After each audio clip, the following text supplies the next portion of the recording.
Emma, this is all your fault. Violet, what are you talking about? How is this my fault? It's your fault because my husband divorced me. I won't let you deny it either. You'll take responsibility for this and I'll make sure of it. What? What on earth are you saying? Don't pretend you don't know what I mean. I'm making you take responsibility for everything that's happened. Responsibility? The fact that my husband found out about the affair, it's all your fault. You have to make this right by introducing me to a man who makes $100,000 a year. Wait a second, let me remind you of how everything went down. The whole thing about your husband finding out about your affair? Well, it all started when I was walking through the shopping mall with my husband, Phil, and your husband happened to spot us from a distance. He mistook me for you because of our similar build. That's when he became suspicious and hired a private investigator. Wasn't that the case?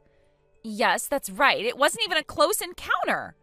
We had only met your husband once at my wedding, so there was no reason for him to recognize me from a distance. He couldn't have known it was me, but after he realized the mistake, he apologized to your husband for the confusion. However, in the end, it turned out that you were the one having an affair with a classmate you reconnected with at the reunion. So how is that my fault? Look, no matter how you try to spin this, it's clearly your fault. You were the one who got me mistaken for you. If you hadn't been so misleading, my husband wouldn't have been confused in the first place. It's your fault for putting me in that position. Not only that, you also happened to go to the shopping mall at the same time as my husband. That's also your fault. Well, hold on a second. The main issue here is that you were the one who cheated in the first place. If you hadn't cheated, none of this would have come out in the open, would it? The blame falls squarely on you. If you hadn't been seen by my husband, there would have been no way for him to find out about the affair, and none of this would have happened. So yes, it's absolutely your fault. You're the one to blame, not me. Now hurry up and introduce me to a man who makes $100,000 a year. Once I start a relationship with him, I'll make sure he helps me pay for my husband's alimony. This is ridiculous. You're seriously asking me to do that for you? You don't have much time left until the alimony deadline, so you better hurry up and do something about it. I don't care about your problems. Take care of it yourself. If you won't help me, then I'll just take your husband instead. What? Phil is so good looking, isn't he? And he's clearly a successful guy, right? Clearly he's way too good for you.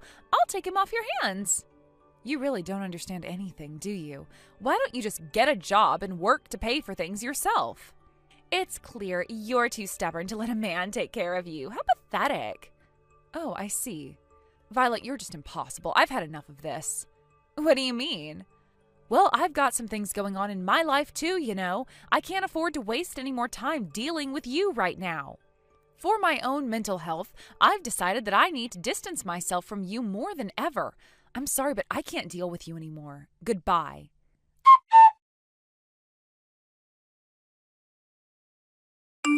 I knew it. I'm a genius. I guess I'm a master of romance, too. Or maybe both, huh?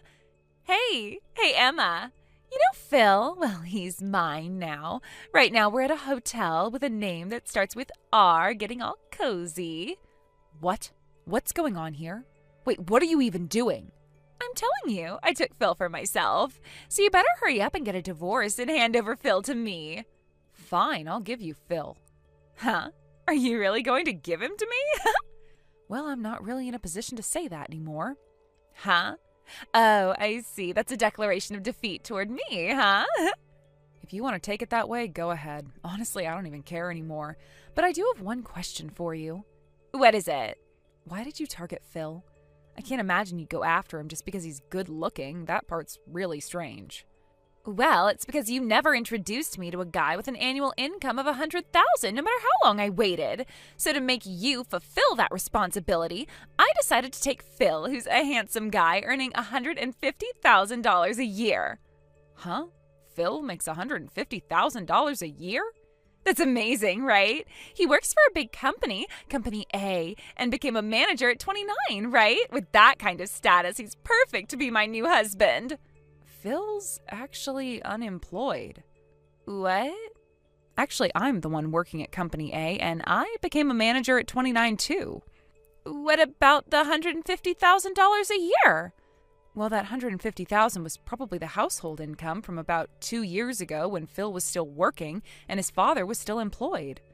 Though to be fair, half of that income was from my salary. Wait, why is Phil unemployed? Phil used to work for a subsidiary of Company A, but about 6 months ago, his affair with an office clerk there was exposed. What? It wasn't like he got fired or anything, but after I found out, being married to the wife at the parent company made things awkward for him. He ended up resigning voluntarily about 3 months ago, around the same time I divorced him. What? You divorced him 3 months ago? Wait, what? Huh? Yeah, I divorced Phil 3 months ago. It was right around the time you were begging for Phil. Oh, speaking of which, wasn't it an office clerk from the subsidiary of Company A who Phil had an affair with? Hey, wait a minute. Could it be... Oh, you realized that too, huh? It was our cousin Rachel? Yeah. Can you believe it? Phil went after Rachel of all people. Rachel knew he was my husband, but I guess since he was her first boyfriend in her 20s, she was stubborn and wouldn't back down. It wasn't until I demanded alimony that she realized the gravity of what she had done. She paid the alimony, resigned from her job, and moved far away. Are you serious? Yeah, I should probably tell you this too, since it's indirectly related to you. What now? Remember how your ex-husband mistook me for you when he saw me walking with Phil at the mall? Well, the me he saw wasn't me. It was Rachel. Huh? I guess it's because Rachel looks so much like both of us that people mistake us for 3 sisters when we walk together. By the way, I wasn't even there that day because I had other things to do. When I found out and looked into it, I discovered that Phil and Rachel were having an affair, and that's how it all unfolded. I can't believe this! It all started because your ex-husband mistook me for you. What is all this? So, after my divorce, when you declare that you got the husband, well, I don't really care anymore, so go ahead and enjoy yourselves. Wait, hold on. This is all so overwhelming, but one thing's for sure. Phil has no money at all, and he doesn't even have a way to make money. That's right. He was always bad with saving money, so after paying me alimony, he hardly has anything left. What the hell? So taking Phil away didn't even matter at all. Why didn't you tell me sooner? Well, I never thought you'd go after an unemployed man. I mean, we were already divorced at that point, right? That's just awful, Emma! It's because all you ever think about is making men pay alimony. You could have found a job in 3 months, but instead, you've just been doing all this crazy stuff. What should I do? There are only 3 days left before the alimony payment deadline.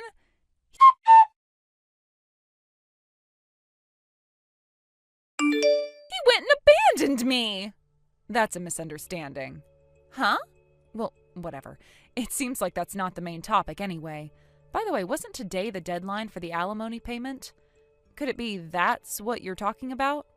Yep, exactly. It's unbelievable, really. He made me his wife and paid all the alimony for me. Can you believe that? He didn't even hesitate. And then out of nowhere, a guy appeared who said he fell in love with me at first sight. Did you meet him? I haven't met him in person yet, but if he's willing to pay all my alimony up front without a second thought, he must be incredibly wealthy, right? That's the kind of person who could definitely save me from this huge crisis I'm in. I'm pretty sure he's going to be the one to rescue me. He's my Prince Charming, and he'll swoop in to save me, no doubt about it. I just know he's got to be a handsome, amazing guy who's totally perfect for me. I think you might be setting yourself up for a bit of disappointment here. Huh? Are you jealous? Well, I guess it can't be helped. After all, from this massive crisis I'm in, I'm about to get swept up and become the miracle celebrity wife living in a life of luxury. It's not something anyone would expect, but hey, that's what's about to happen. Ugh. I really think it would have been better if you had just worked for yourself, don't you think? Jealousy is totally acceptable. Feel free to be as envious as you want. I'm fine with it. Oh, and by the way, I already sent the marriage registration yesterday, so by now it should have already been submitted to the office. Huh?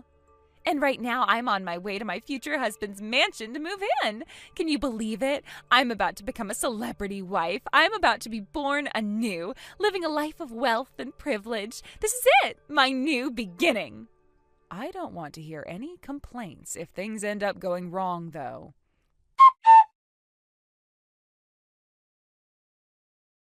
Emma, help me! What's wrong now? I thought you were busy celebrating your new life as a celebrity wife. I figured you were probably sitting in a huge living room in your mansion, holding a glass of wine, toasting with your new husband, living the dream. You know, enjoying all the luxuries that come with it. Sounds like a perfect picture, doesn't it? It wasn't a mansion, just a regular house. Wait, so all that stuff you were talking about was just your imagination running wild? I see. Classic. But hey, you must have known about all of this, right? I heard that the marriage proposal actually came to you right after your divorce. But the job he had was too far away, so you didn't want to quit your current one, and that's why you turned him down. At least, that's what I heard. Oh, so it was that guy after all. He's actually the son of someone my father used to know when he was younger. He dropped out of university because he couldn't deal with the social situation there, and then he became a recluse. Now he's 39 years old and has never worked a single day in his life. I only found out all these details after I turned him down, and it's kind of concerning. Apparently, he's looking for a wife who can help him with his daily life, like taking care of him because he's worried about his future. He's never had a job, and he's looking for someone to manage his life for him. That's basically his profile. Another unemployed guy? And taking care of him? What does that even mean? Sounds like a lot of responsibility for nothing in return. But it seems he really did fall in love with you. What? Apparently, when he first saw my photo, he said that my face was just his type, but I was a bit too old for him. Then he found out I have a sister who looks exactly like me, and that's when things changed. He decided that you were the one for him, and that's how you became his choice. It sounds ridiculous, right? But it's true. That's the reason you ended up being the one he wanted. Well, if that's the case, why not just marry Rachel instead? Rachel is unreachable. She's been out of contact for a while now, so that's impossible. I don't want to marry some guy who smells like he's been working in a trash heap all day long. And he's saying I have to go to work starting tomorrow. He's insisting that I start working right away. I can't believe it. Emma, please, you have to help me. Can you take over for me? Wait a minute, I can't just take over for you. I've got my own responsibilities. Right now I have an online meeting with the overseas product development team, and I need to focus on that. I don't have time to switch places with you. What? The time difference between us is such a hassle. It's like we're working in two completely different time zones, and it's making everything even more stressful. I have to be on top of my game, and I don't even have time to help with your problems right now. Emma! All right, then, I'm really sorry, but I've got to go. I'll talk to you later. Wait, Emma, no!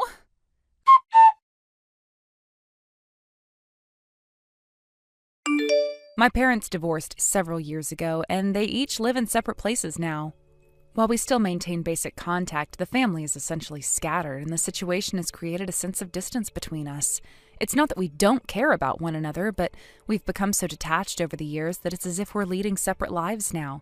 The communication is minimal, only when necessary, and the closeness we once shared is now a distant memory. This environment, where our family is fractured, has had a significant influence on my younger sister. She's always been free-spirited and reckless, living without much consideration for consequences.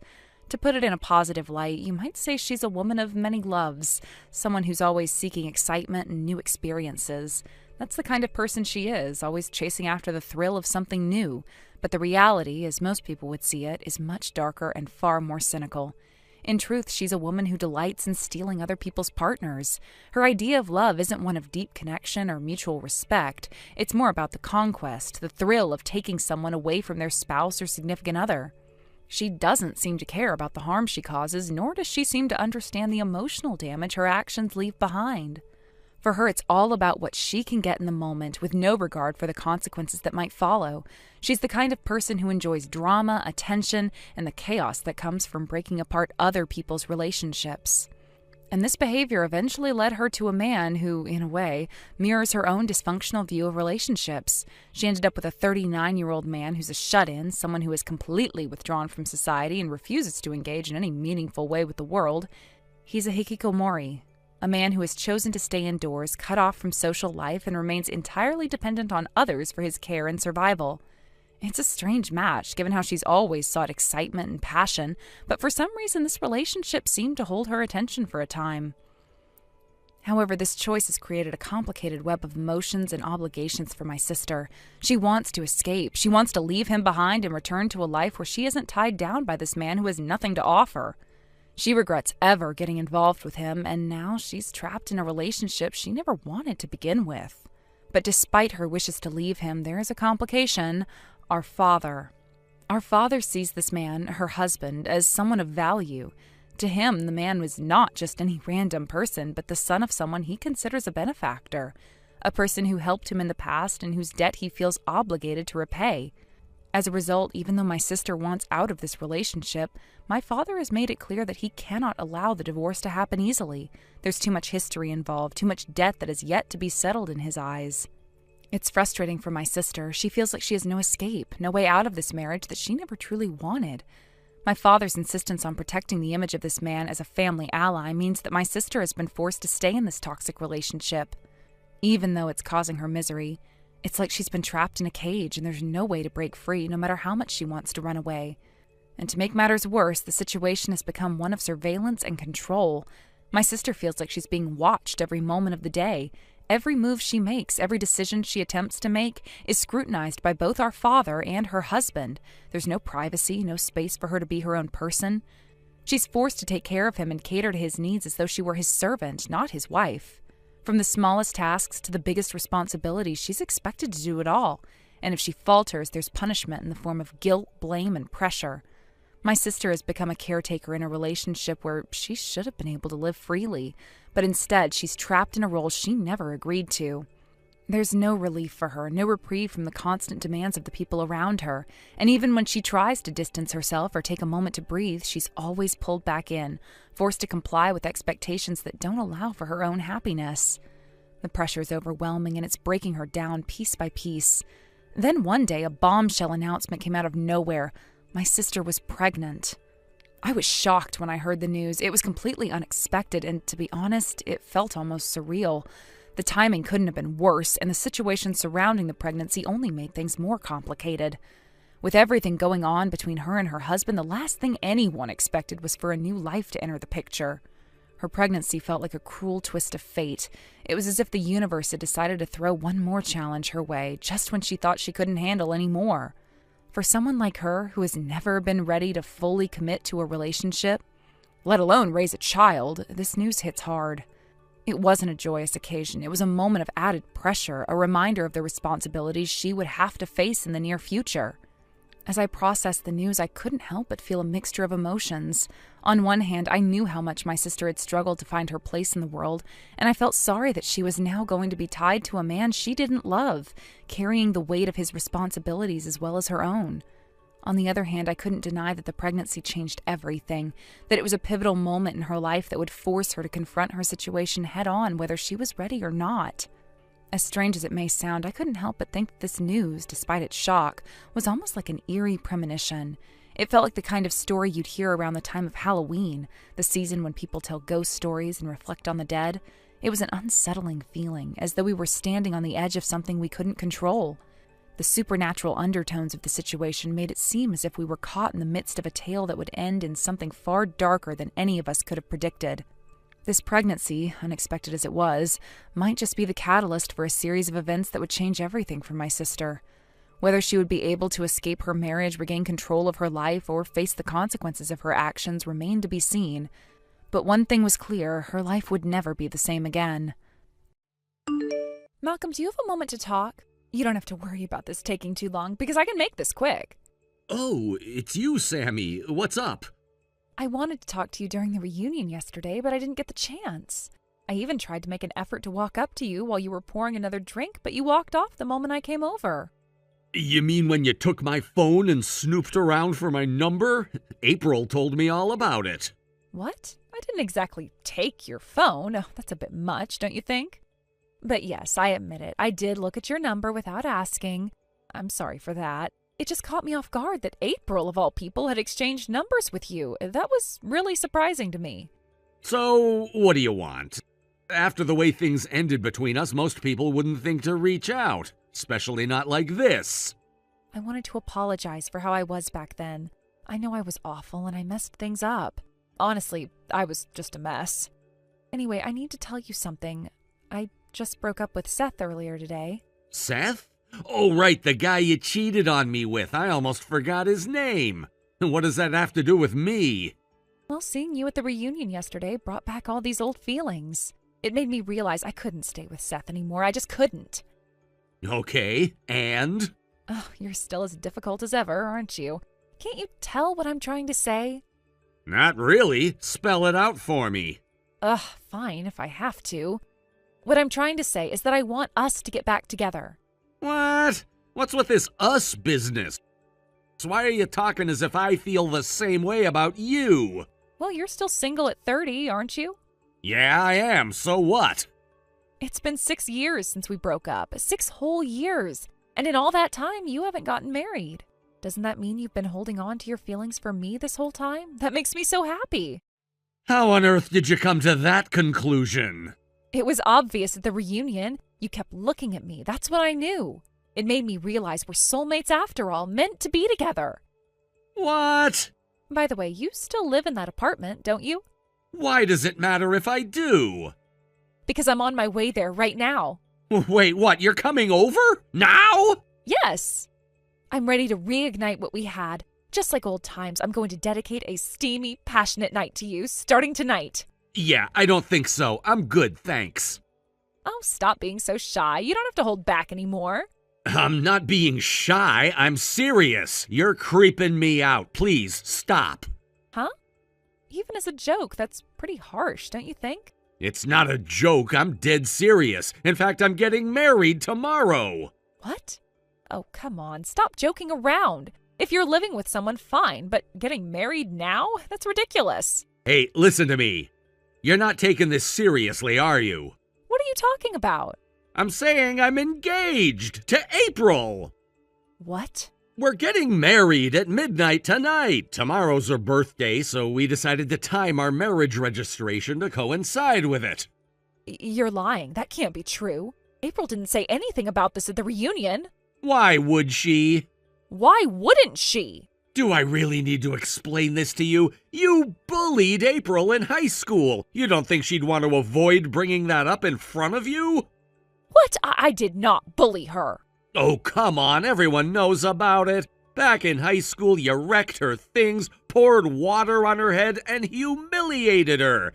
She told me it was all because she got the regular spot on the club team instead of you. Pretty pathetic, don't you think? That's not true. It's all a misunderstanding. Right, because that kind of behavior could just be a misunderstanding. I didn't. And just so we're clear, the reason I kept looking at you yesterday, it wasn't because I still had feelings for you. I was watching to make sure you didn't try anything with April. Wait, seriously? That's why? Yes. And then when I wasn't looking, you took my phone and looked up my number. Real classy. I didn't mean to. Anyway, not that it matters, but I don't live in that apartment anymore. What? Oh, so you're staying at your parents' house now? Well, great. I'll just head there instead. Don't bother my parents. Leave them out of this. But I left the apartment I shared with Seth. I have nowhere else to go. After my parents divorced, I don't even have a proper home to go back to. Not my problem. And honestly, your parents scare me. Wouldn't it be better if it was just the two of us? Don't you think we should start fresh? Still not my problem. Please, Malcolm, I'm so much more attractive than April. You know that's true. I don't care. It's not too late. Please, choose me instead. I don't care. Fine then, if you're going to be like that, then I'll just wait for you at the registry office. What for? I'm going to stop you from getting married. You and April? Seriously? You deserve so much better than her. Wake up, Malcolm. She's manipulating you. If we just talk, you'll see that I'm a better choice. I'm sure of it. Go ahead. Do whatever you want. Fine. I'll be waiting.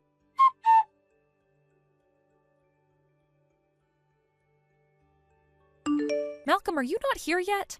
I've been standing here in front of the city office waiting for you. Where are you?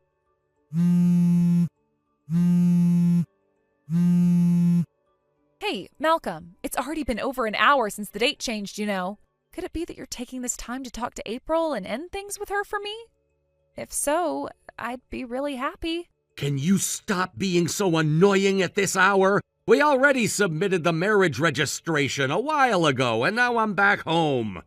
What? I'm about to go to bed, so do me a favor and keep it quiet, will ya? Wait, but you and April, I haven't even seen you two here. I mean, I've been waiting right here in front of the city office the whole time. Oh, I get it now. You probably went to the local city office in our hometown, didn't you? Well, yeah, you're staying at your parents' house, right? So of course I assumed you'd be filing it here. I moved out of my hometown a month ago for a work transfer. What? Obviously, April, who's now officially my wife as of tonight, moved with me. Wait, hold on a second. Are you saying... We submitted our marriage registration at the city office in our new area. How could you? That is just so cruel. You're the one who made all these ridiculous assumptions on your own. I never told you which office I'd be going to, nor did I ever say that I was still living with my parents. But how could you? How could you? How could you? If that's the case, then where am I supposed to go? Where can I even go now? I've already told you that's not my problem. Malcolm. Oh, by the way, there's something else I need to clear up. What now? April mentioned something earlier while she was messaging her friends. It's about the lottery. Did you by any chance hear about my lottery win from someone? Oh, yeah, I did. I heard that you won $500,000. That's amazing, Malcolm. They say luck is a skill, and you're definitely someone who's always had it. No matter how much you try to butter me up, I'm not getting back together with you. Also, the prize money wasn't $500,000. Huh? It was only $50. What? The amount I won was $50. What are you talking about? You must have misunderstood or maybe misheard whoever told you about it. Are you kidding me?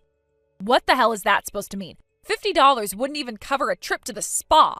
If that's the case, then Seth, with his high-paying corporate job, is way better off financially than you. And I broke up with Seth for this?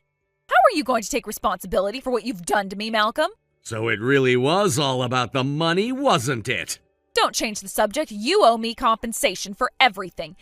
Give me $500,000 right now. You owe me that much. You're unbelievable. Honestly, you are. I can't even believe what I'm hearing right now.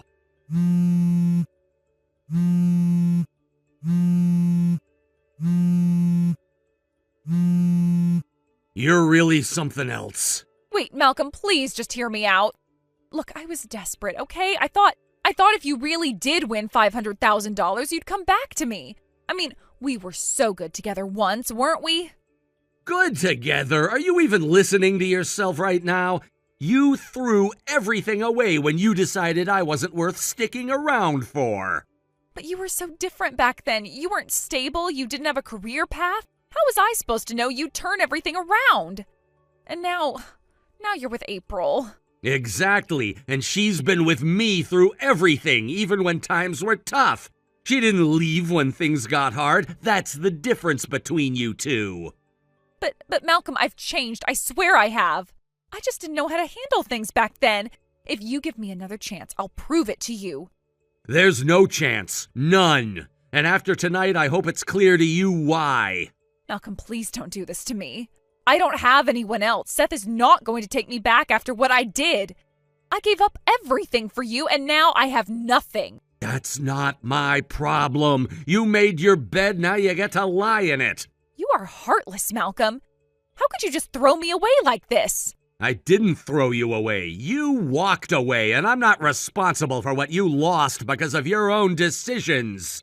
Malcolm. Good night.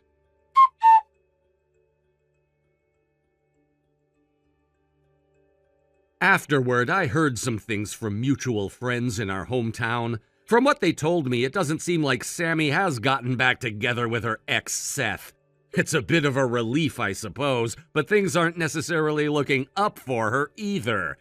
People in town still catch glimpses of her from time to time walking around the streets, but when it comes to where she's living these days, no one seems to have a clue. She's become something of a mystery, a presence that's still around, yet untethered to any specific place.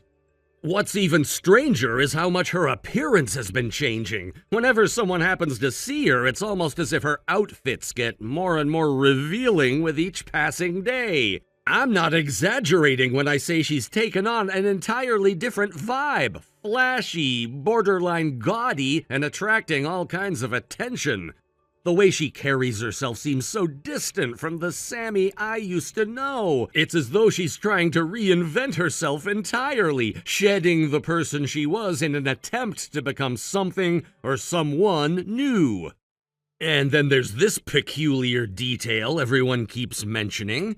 Every single time she's spotted, she's with a different guy. It's never the same face twice, which has only fueled speculation among those who know her, even if only vaguely. People can't help but whisper. Some of the rumors going around have taken on a pretty dark tone, with many wondering if she might be involved in something shady. Could she be working in some dangerous line of work, they ask? And honestly, I wouldn't put it past her. The whole situation sounds so unlike the Sammy I used to know, but at the same time, maybe it's not so surprising considering the way things ended between us. On the other hand, as for me and April, we've been working hard to keep our lives as steady and secure as possible. After everything we've been through, taking precautions has become second nature to us. We've not only been reaching out to friends and acquaintances to make sure they know where we stand, but we've also taken concrete steps to ensure that Sammy doesn't have any way of finding out where we live. When you've been through the kind of emotional turmoil Sammy put me through, you learn pretty quickly that you can't take your safety for granted. Even the smallest chance of her trying to interfere with my life again is something I can't risk. April's well-being is my top priority, and knowing Sammy's unpredictability, I refuse to let my guard down. One of the best decisions we made, in hindsight, was moving into an apartment complex with good security measures in place. It wasn't just about getting a new place to live, it was about creating a space where April and I could feel safe, away from all the chaos Sammy left in her wake. I can't even begin to describe the relief that came with that move. The sense of ease I felt after settling into a new environment, one where I knew Sammy wouldn't just randomly show up, was something I hadn't felt in years. Looking back on the situation, it's clear to me now how much of a toll Sammy's erratic behavior took on me. Her actions, her choices, and even the lingering shadow of her presence. It all left a mark that's taken a long time to begin healing. But if there's one thing I've learned, it's that rebuilding your life is possible, even when the odds feel stacked against you. There were days when I didn't know how I would get through it all, when I was convinced I'd never escape the weight of my past with her. But here I am, standing on my own feet again, and I've got April by my side, supporting me through every step of the way. April has been a huge part of that rebuilding process for me. She's brought a sense of stability and warmth into my life that I didn't think was possible after everything that happened with Sammy. Knowing that she's by my side gives me the strength to face whatever challenges come my way. That's why I've been so adamant about taking every precaution we can to protect the life we're building together. It's not just about me anymore. It's about us, and I won't let anything jeopardize that. Still, there's a part of me that can't help but feel a twinge of sadness when I hear about what Sammy's become. Even with everything she's done, I can't completely shake the memories of who she used to be. There was a time when she was someone I cared about deeply, someone I thought I could share a future with. Seeing her name reduced to whispered rumors and questionable behavior, it's hard not to feel a sense of loss, even if it's for a person who no longer exists. But life moves on, and so must I. Every step I take toward building a better future with April is a step further away from the chaos Sammy brought into my life. And as much as the past may try to pull me back, I know that my focus needs to stay firmly on the present and the future. As for the rumors about Sammy, I try not to dwell on them too much. They're just that, rumors. Whether they're true or not, they're not my burden to bear anymore. My energy is better spent on making sure April and I continue to thrive, free from the shadows of our past. In fact, one of the things I've realized recently is that I've spent too much time worrying about what might have happened to Sammy when I should have been focusing all that energy on the life I'm building with April. Every time I hear a new rumor, I realize I'm wasting precious time that could be spent focusing on what matters most. It's easy to get caught up in the past, but I've made a conscious decision to leave that behind. What happens with Sammy is no longer my concern. What happens with me and April, now that's something I can control, something I can invest in fully. April is the one I need to be there for, and she's the one who deserves my attention and my heart. The rest of the world and its distractions, they're just that, distractions. Looking ahead, I'm excited about the possibilities.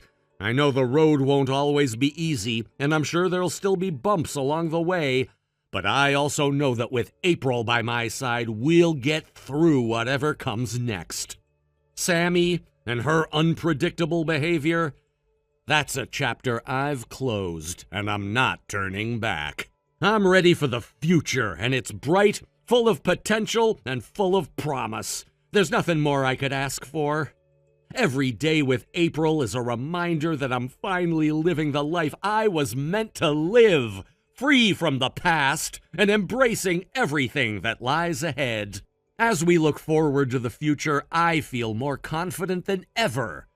With each new day, April and I continue to build something stronger together. I know we can weather any storm as long as we stay united. It's a feeling I haven't experienced in years, and I'm embracing it fully.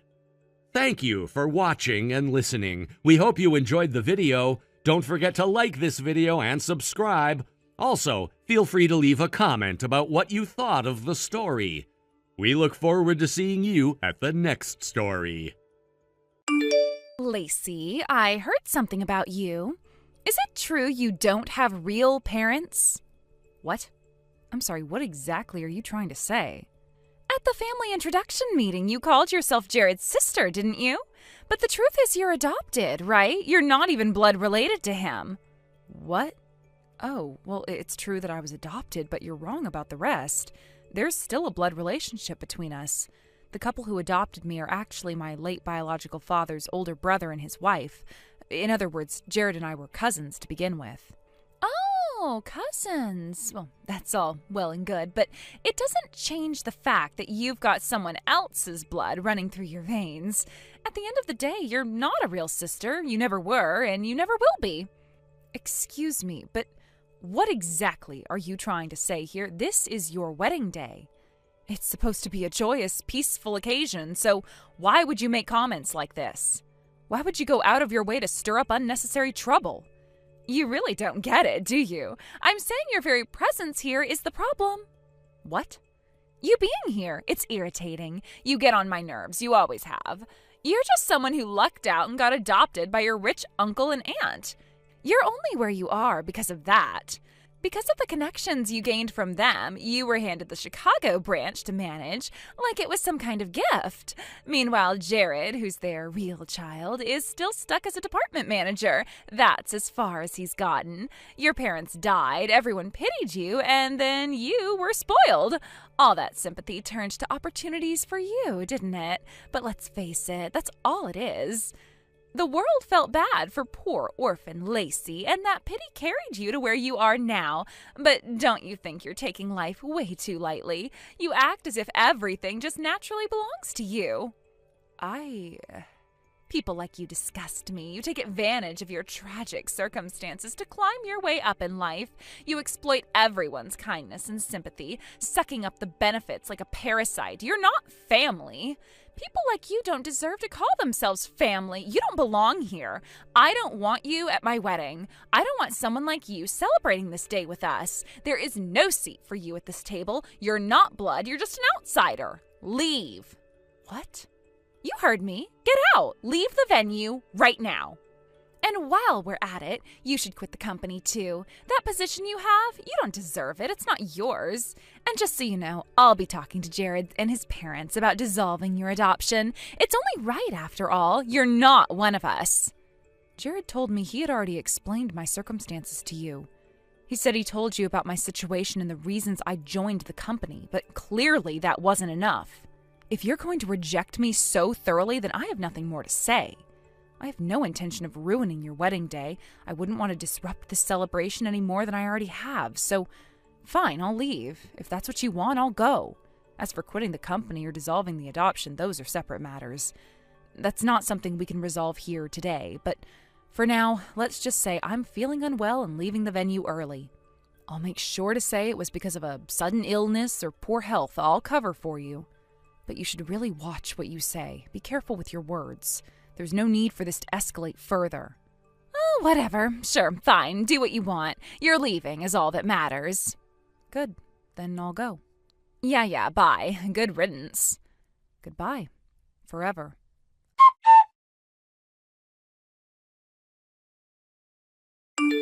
Lacey! I heard you told Mom that you're leaving the wedding because you're feeling unwell. Did you already head home? Oh, Jared, I'm sorry about that. I think I might have been a little too tense. I ended up with this splitting headache, and I decided it would be best to leave. I feel bad about leaving an empty seat in the family section, but honestly, sitting there and trying to endure the pain would have been impossible. It would have just made a scene. Is that really true? What?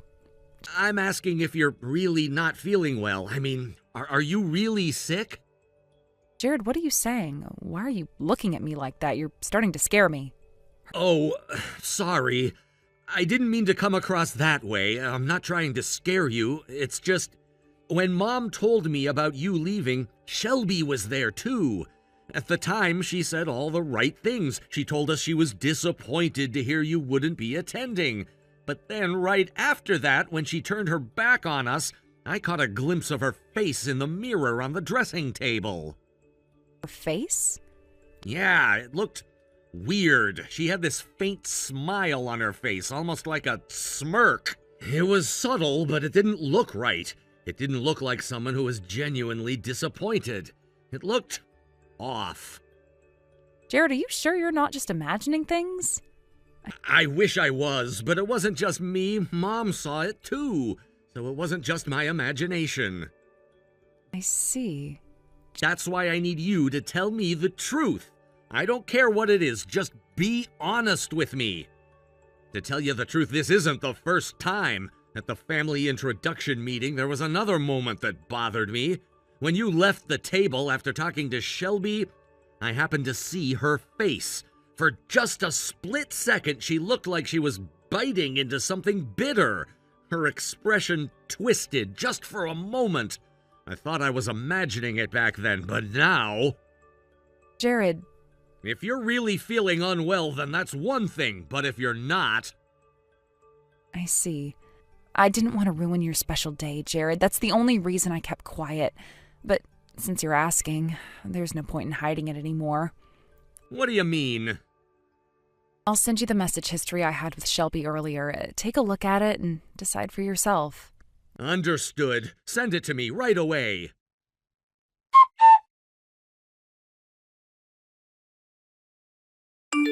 Lacey? The wedding's been called off. It's over. What? Dad and Mom just spoke to Shelby's father. That's it. It's been decided. I see. If Shelby tries to contact you, don't respond. Not for now, at least. Are you sure? Yeah, just leave it. Also, don't go back to the house in Chicago yet. But at the same time, waiting at our family home might not be a good idea either. Wait, what do you mean? While I was talking to Mom and Dad, one of my colleagues, who I invited to the wedding, came up to me and mentioned something concerning. Something concerning? I'm sorry, but I'll explain the details later. Right now, I need to deal with the venue and figure everything out. I understand. I'll stay out of the way for now. Don't worry about me. I'll find a place to kill some time. Maybe I'll head to a cafe and catch up on work while I wait for your next message. Thanks, Lacey. I'll talk to you soon.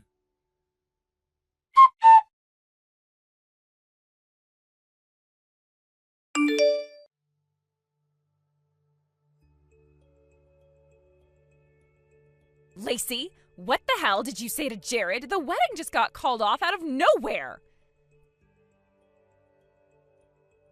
This is all your fault, isn't it? Do you realize what you've done? My father is furious with me. He is blaming me for everything. Why am I the one taking all the heat? I can't even begin to understand how this is happening right now. Hey, answer me, Lacey. Don't you dare ignore me. I know you're getting these notifications. You're reading them, aren't you? Don't pretend you're not. Lacey! Damn it. Explain yourself. What the hell did you do?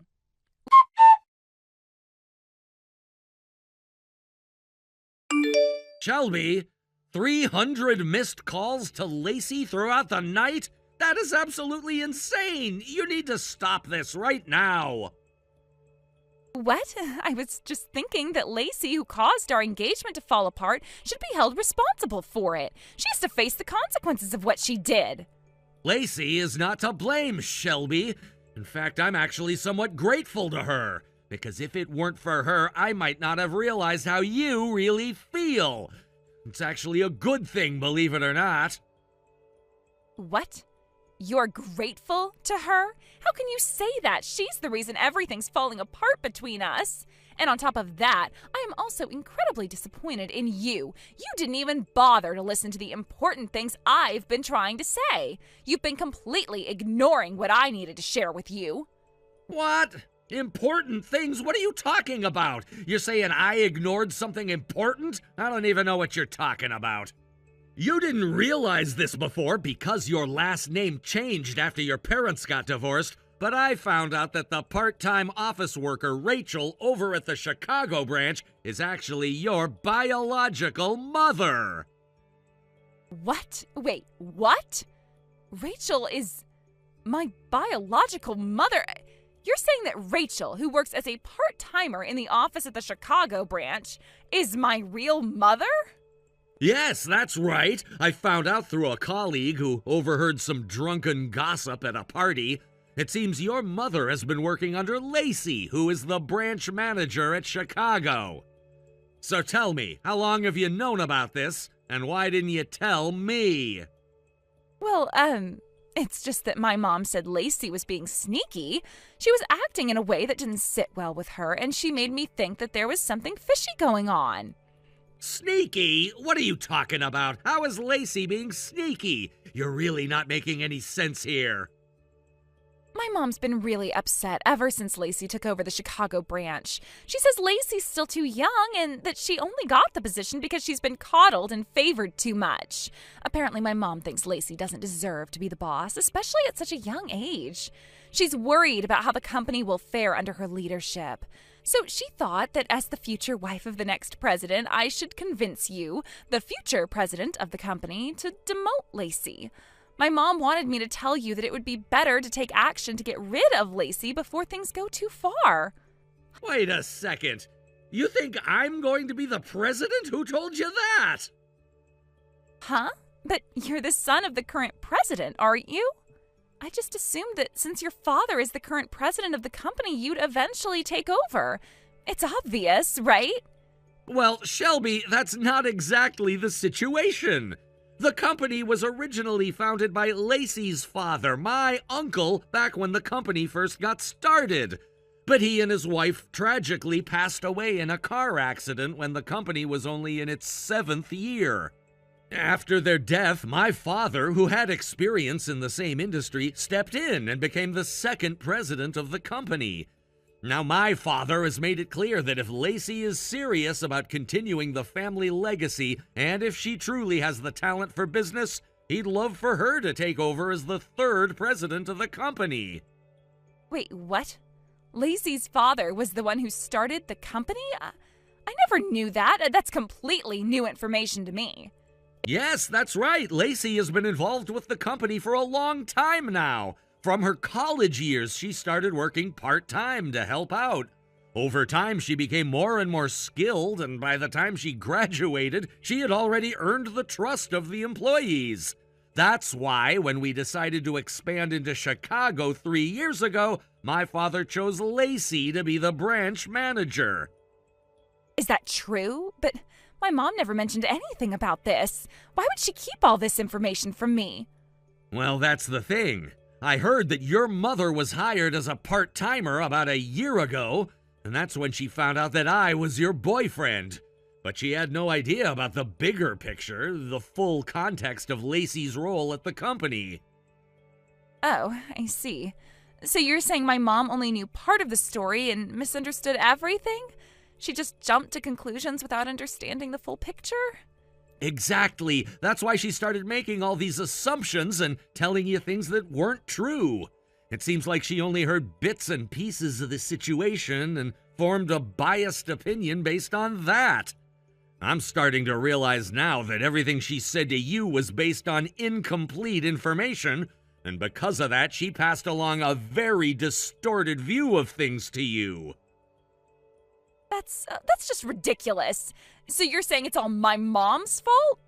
Is that what you're implying here? She's the one who twisted everything. That's the reason we had to break up?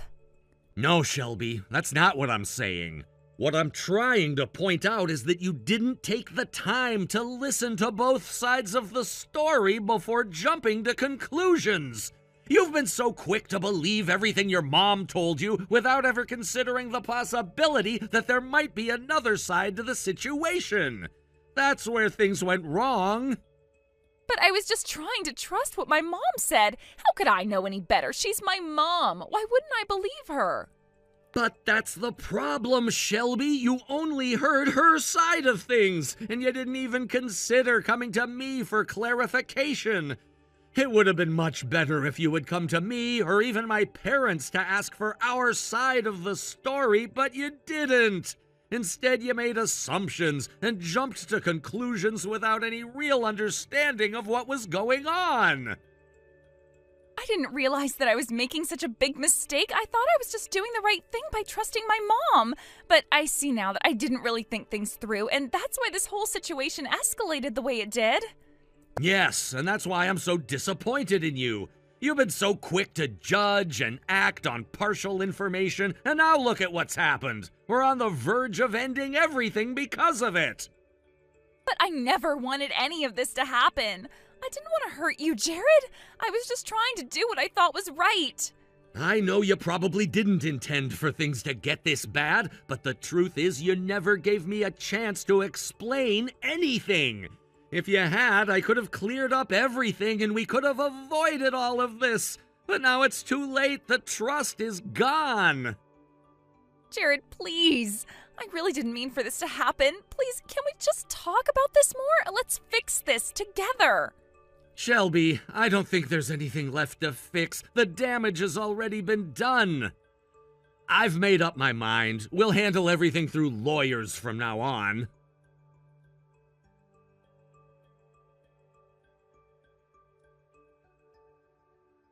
Goodbye, Shelby. This is it. Jared!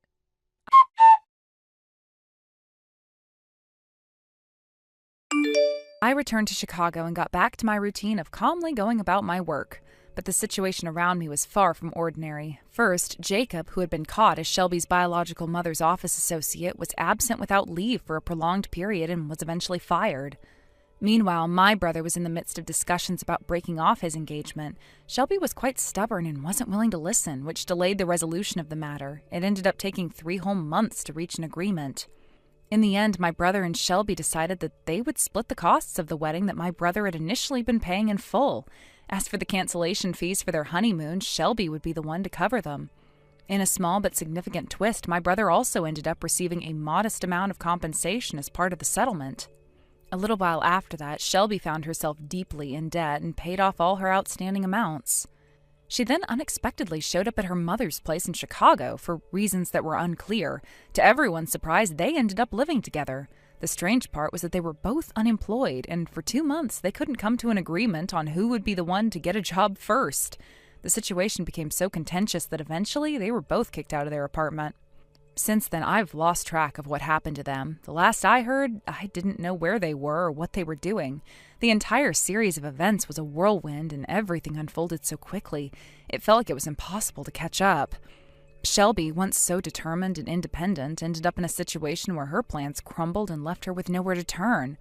My brother, on the other hand, had tried to salvage his relationship with her for so long, but in the end, it seemed like the right decision to end it. They had both suffered in different ways. My brother had invested so much into the relationship, both financially and emotionally, and it seemed that he couldn't continue living with the betrayal of her actions. The emotional toll it took on him was clear, but the financial strain was even worse. The wedding costs alone had been a significant burden, and now with the cancellation fees for the honeymoon added to that, he had to adjust his life accordingly. Looking back, it was difficult to understand how everything had unraveled so quickly. Shelby had once been a promising and ambitious individual, yet she found herself trapped by the decisions she made. There was a part of me that felt sorry for her, but there was also a part of me that understood why my brother couldn't keep supporting her. They had both made choices, and the consequences of those choices were now inescapable. As for Shelby's return to her mother's place, it was hard to imagine how it all worked out. The two women, both without jobs and both struggling in their own ways, had a complicated dynamic. They hadn't been close before, but now they were thrown together in an attempt to navigate their lives. It wasn't the kind of situation anyone would want to find themselves in, yet there they were, both searching for stability in a world that had proven unpredictable and unkind. 2 months of constant arguments about who would be the one to find work was an exhausting ordeal. It wasn't just about money anymore, it was about power, control, and desperation. Each day it seemed like the tension grew thicker and the frustration was palpable. When they were kicked out of their apartment, it felt like the final straw. The once comfortable living situation had deteriorated to the point where they couldn't even keep a roof over their heads. Now, as time had passed, I wonder where they are and how they're managing. I never expected that things would escalate in such a way, but life has a way of throwing unexpected challenges at people. It's strange to think about how quickly things can change and how lives can shift in the blink of an eye. The fact that I've lost track of them is almost fitting in a way. It's as if they've fallen off the radar, their paths diverging from mine in a way I never anticipated. In the end, the whole experience was a reminder of how fragile plans and relationships can be. No matter how much we try to control our lives, there are always variables that are beyond our grasp. Shelby's decisions, my brother's commitment, and the aftermath of it all serve as a lesson in how quickly things can unravel, and how sometimes, no matter how hard we try, we can't undo the damage that's already been done. Now, as I reflect on it, I realize that there's nothing more I can do for them. Their story has taken its course, and I have to accept that. All I can do is move forward with my own life, hoping that they eventually find some kind of resolution, even if it's not the one I would have hoped for. The past is behind me, and all I can do is focus on the future. Mom, can I talk to you for a second? Oh, Ben, what's going on? I just got a call from the home. They said a package from you arrived. There are 3 big boxes. What did you send? Oh, it arrived already? I'm planning to come over on Sunday, so make sure you prepare my room, all right? And since there's no dresser, could you buy one for me? What are you talking about? You remember what I said before, right? After Dad's 3rd memorial service, we're going to live together. No, I told you I declined that. Besides, what about the house back home? If you move out, it's going to be left empty. Oh, don't worry about that. I've already gone through the proper steps to put it up for sale. Wait, seriously? Hold on a second. What about all the stuff I left there when I moved? The things I couldn't fit in the apartment and asked you to keep for me. Oh, that? Oh, I thought you didn't need it, so I threw it all away. What? Seriously? I was planning to bring it back with me next time I visited. Oh, I see. Sorry about that, but anyway, don't worry about it. You know what? I really like that modern-style room. Huh? The one with the balcony. It gets the best sunlight in the whole house. But that's Mindy's office. Oh, right. Oh, she works on her computer, doesn't she? Honestly, she can just use the living room table for that, can't she? Well, no, actually. She needs a space where she can concentrate. That's why we made an office for her. Well, okay, never mind. Anyway, I'll be there Sunday afternoon.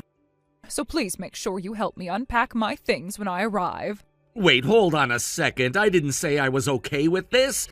You can't just show up and expect to move in without asking me first. And even if you do come, you can't just let yourself into the house. Oh, come on, Ben, you're acting like I'm asking for something huge. It's just a little stay. You've been living on your own for so long now. Surely you can handle having me there for a while. It's not about that, Mom. It's just that, well, things have been fine just the way they are. This is all happening so fast, I wasn't prepared for it. Oh, Ben, don't be so dramatic. You've always been such a worrier. Besides, it'll be good for you. We'll get along just fine, just like before. I don't know. It's not just about getting along. There are other things I need to think about. Like, well, what happens when your house sells? What then? Where do you go after that? Don't worry about that. I'll figure it out. But for now, I just need a place to stay for a bit. You can't really say no to your own mother, can you? I'm not saying no, but I need to have a little more say in this, you know? It's my place too, after all. Oh, Ben, you worry too much. I'm sure everything will work out, and I'm just coming for a short while. It's not like I'm planning to stay forever.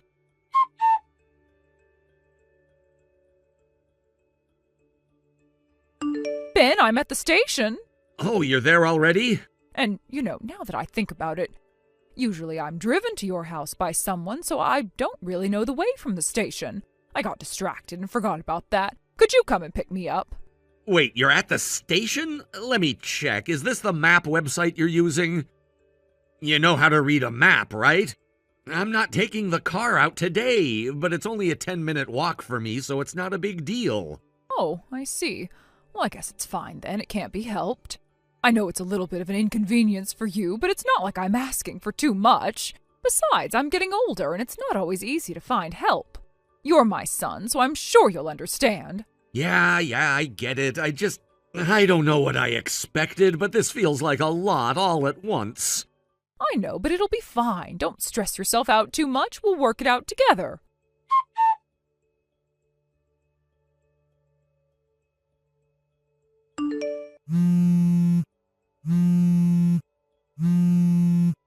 Hey, I just got here, but this isn't right, is it? You're supposed to be living in a much nicer apartment, not in a place like this. Is this an apartment? It's Unit 203. The stuff you sent has already been moved into there. Huh? It was a relief to find a property that was available for immediate move-in. What do you mean? You don't really think I don't know what's going on, do you? What are you talking about? You've been making things difficult for Mindy every time I come home with her, haven't you? What? I haven't done anything like that. If Mindy felt that way, that's unfortunate, but everything I've done has been for her own growth, not to harm her. Oh, really? How about the time you treated the food Mindy cooked like garbage? Or the harsh words you threw at her when it was just the two of you in the kitchen? Was that also for her growth? I told you I didn't do that. I've seen the messages, too. Something like 3 years without children, blah, blah, blah, and how you only want grandsons. You said some pretty outdated things, didn't ya? Well, of course I want to see my grandkids soon, don't I? I told you when I married Mindy that we would wait for 3 years before having kids so we could save money. Oh, you did? Well, I didn't realize that. And by the way, you can't control the gender of the child, you know. That's not something you can make happen. Telling Mindy about it won't solve anything. Well, maybe so, but still. So, here's the conclusion. There's no way Mindy, who's pregnant, is going to live with you. What? Mindy's pregnant? Yeah. Oh my! Well then, it's even more reason to live together, don't you think? What? I'm the only one with child-rearing experience, so obviously it's better if I'm nearby. Mom, don't you understand? What? Do you have any idea how much stress a mother-in-law who harasses her daughter-in-law causes when she's pregnant? What? Are you saying that I'm causing Mindy stress? Yes, that's exactly what I'm saying. What? That's why I don't want you near Mindy. But why? If you just read back through the messages I've shown you, you'd understand. Also, about that apartment, it's rented under Aunt Rachel's name, so you'll have to check with her for more details. Aunt Rachel? Oh no. Is that really the case? As you've probably figured out by now, after the package was sent, I asked Aunt Rachel everything. You've already used up what little of Dad's inheritance was left, And now, because of the mounting debts, the only option was to sell the house. So now you have nowhere to live, and you decided to move in with us, right? And after talking with Aunt Rachel about the situation, the result was that apartment. Ben, listen. The rent for the apartment will be covered for the first 6 months by Aunt Rachel, so you're supposed to use that time to find work and stabilize your situation. What? So what about today? Well, what's going to happen now? I told you I'm not doing that. Why not?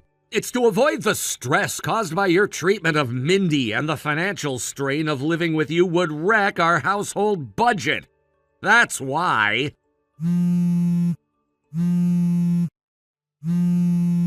I don't want to hear your voice, so I won't answer. I'll get along with Mindy just fine. I'll save money, too. Sorry, but the attitude of sending the moving boxes and trying to force us into living together like this, I can't trust you anymore, even if you're my mother.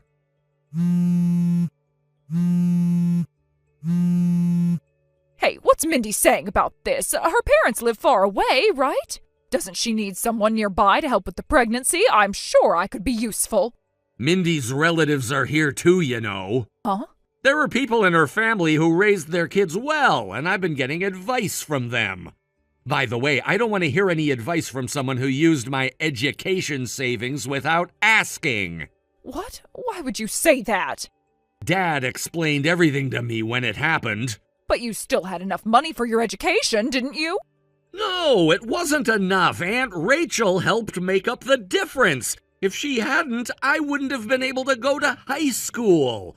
But the university I could have gone to was out of reach. I even thought about going with a student loan, but considering your debt, I was scared about the future, so I started working right after high school. You probably still don't understand how I felt back then. But you and Mindy live nearby, right? It's settled that we'll live in that apartment, so visiting us should be fine, don't you think? Right? No, you won't be able to visit us. Why not? I don't think just a quick visit would stress Mindy out. We moved out. What? No way, you just bought a house? You still have a mortgage left to pay, don't you? Wait, did you do this just to avoid living with Mindy? No, the house was a rental. Huh? We hadn't had kids yet because we were saving for a house. We reached the goal amount, so we started trying for a baby, and that's when we bought the house. Wait, what?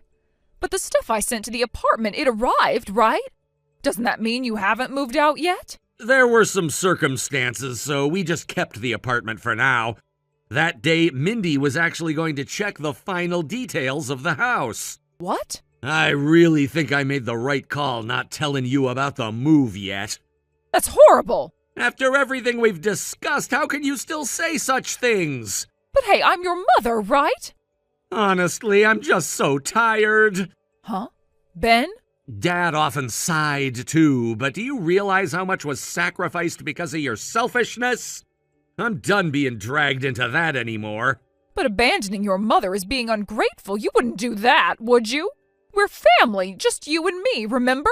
Dad told me this before he passed. The one you need to protect first after getting married is your wife and children.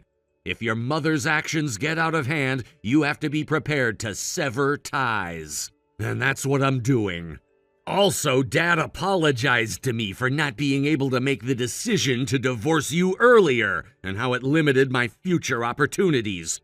That's why I'm doing this now, because I see it as his will.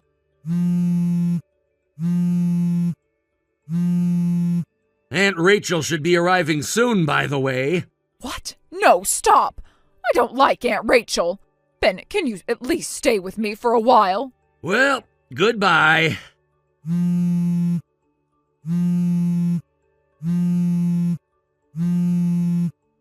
please just pick up. I can't deal with this silence anymore. I've been thinking about everything, about the past. You don't realize what it's been like for me, do you? I've had to make all these sacrifices for years, trying to keep the family together despite everything falling apart. And now you're just going to shut me out like this? I never wanted to be like your father, but you're making it so hard for me to keep trying. Please, I know I've made mistakes, but I can change. I can be the mother you need if you'll just give me another chance. Don't make the same mistake I did, Ben. Don't let pride destroy everything. I'm sorry for everything, but I need you to understand that I'm doing this because I love you and I don't want to see you suffer any longer. I've given up so much, and now I just need you to believe in me again.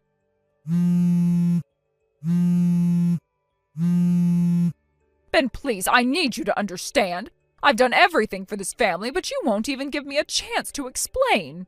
How is this fair? How is it fair that you just shut me out? What did I ever do to deserve this?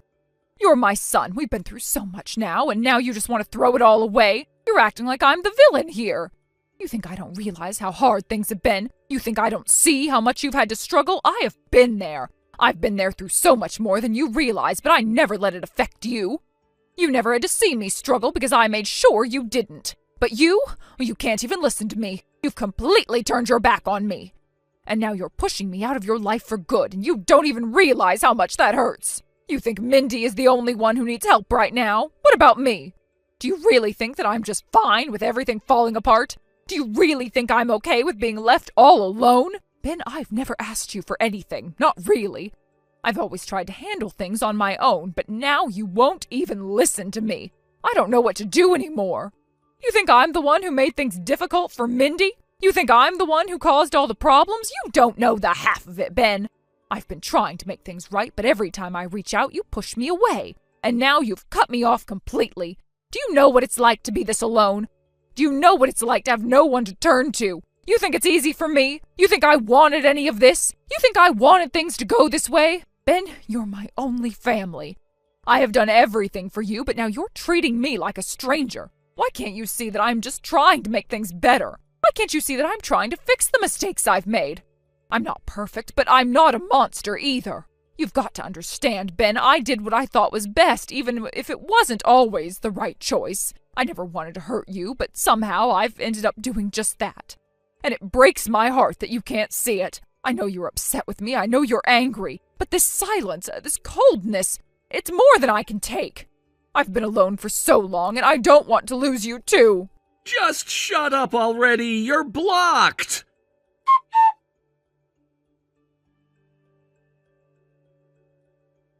After this, my aunt supposedly lectured my mother for several hours, giving her a serious talking to.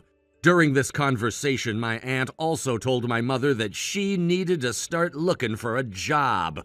Eventually, she pushed her to begin working a full-time, part-time job. For a long time, my mother had lived life doing whatever she pleased without much thought for the consequences. However, the reality that she could not sustain herself without work finally seemed to sink in.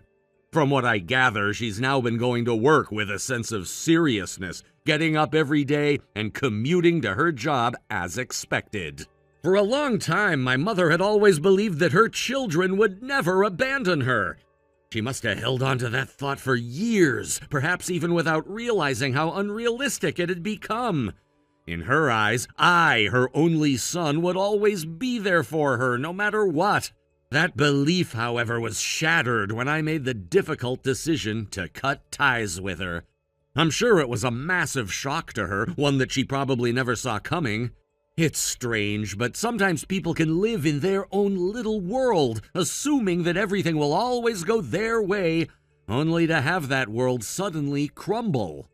Some might say that no matter what a mother does, surely there's no reason to sever all ties with her. After all, she's the one who gave birth to you and raised you.